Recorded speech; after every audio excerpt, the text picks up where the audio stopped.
اعوذ باللہ من الشیطان الرجیم بسم اللہ الرحمن الرحیم الحمد للہ علی ہدایتہ لدینہ والصلاة والسلام علی خیر بریتہ محمد بن عبد اللہ وعلی آلہ الغر المیامین واللعنۃ الدائمۃ علی اعدائہم اجمعین اللہم وفقنا وجمیع المشتغلین قال اللہ سبحانہ اعوذ باللہ من الشیطان الرجیم بسم اللہ الرحمن الرحیم اليوم اکملت لکم دینکم واتممت علیکم نعمتی ورضیت لکم الاسلام دینا۔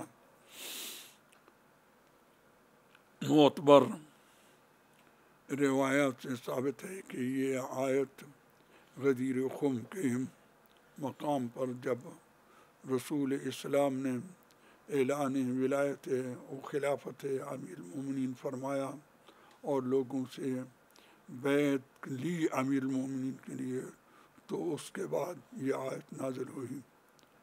اس کا واضح مطلب یہ ہے کہ دین کا کمال، دین کی تمامی، دین کی حقیقت اس وقت کامل نہ تھی جب تک کہ مولا کی ولایت اور مولا کی خلافت بلا فصل کا اعلان نہ ہوا تھا۔ ہم سب شیعان اہل البیت جہاں کہیں بھی ہوں، ہمارے لیے یہ دن، غدیر کا دن، یہ باعث برکت، باعث عزت، باعث نعمت، باعث شرف ہے۔ ہم سب کا فریضہ ہے کہ ہم اپنے اولاد کو، چھوٹے چھوٹے بچوں کو غدیر کی محبت سے آگاہ کریں تاکہ وہ ہمیشہ غدیر کی محبت میں سرشار رہیں۔ میں نجف اشرف میں بیٹھ کر تمام شیعان عالم کو جہاں کہیں بھی ہوں اس عید مبارک کی تبریک پیش کرتا ہوں۔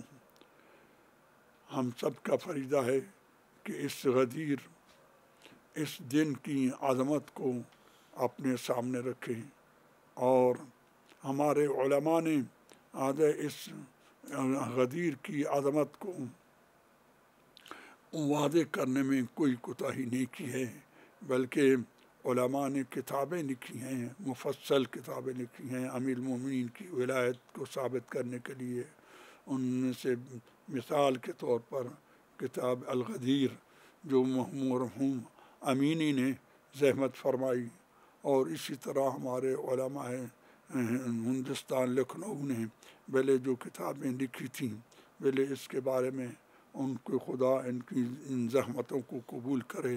تو ہم سب کا فریضہ ہے، خواہ ہم وہ کتابیں پڑھ سکیں یا نہ پڑھ سکیں، لیکن غدیر ہمارے بچوں کے منہ سے، ان کے ہونٹوں سے غدیر کا لفظ جو ہے یو روز غدیر بہت سنیں، تاکہ ہم اس عید کی عظمت کو باقی رکھنے اور یاد رکھیں انشاءاللہ تعالی۔ میری دعا ہے خداوند عالم آپ کو اور مجھے اس غدیر کی عظمت سے فائدہ اٹھانے کی توفیق دے۔ ان فوائد میں سے ایک مختصر سا فائدہ عرض کرتا ہوں، بڑے فائدے کسی اور وقت آپ سے واضح کریں گے۔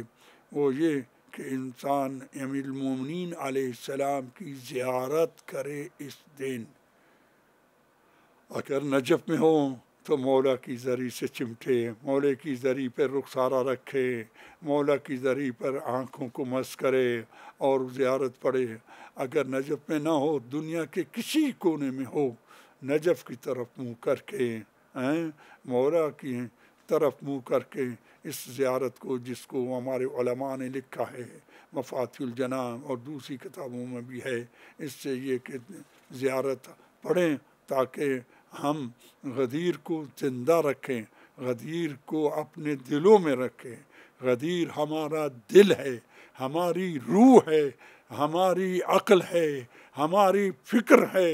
خدایا غدیر کو ہمارے دلوں میں ہمیشہ ثابت رکھا۔